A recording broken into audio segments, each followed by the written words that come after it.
Where do you get the moss in tiny plants? Let's make a small terrarium and I'll answer this question that I get quite frequently.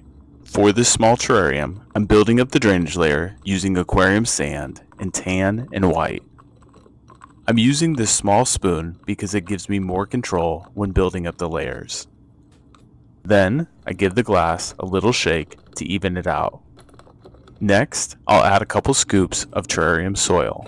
Now, to answer the first part of the question, I forage for my moss on hikes around the city, and I'll just cut pieces of the moss to size for the project that I'm working on. For this terrarium, I'm adding this larger stone as my hardscape. Then I can add this curly moss in the background. I'm adding one more larger stone as well as some smaller stones for visual interest.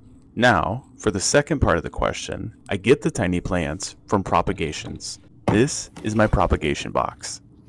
It's full of these little pebbles called fluval stratum. It's made from volcanic soil that is very nutrient rich and promotes root growth. I'm taking a cutting of the top of this propagation for my terrarium, and I'll replace the rest of the cutting back in the propagation box.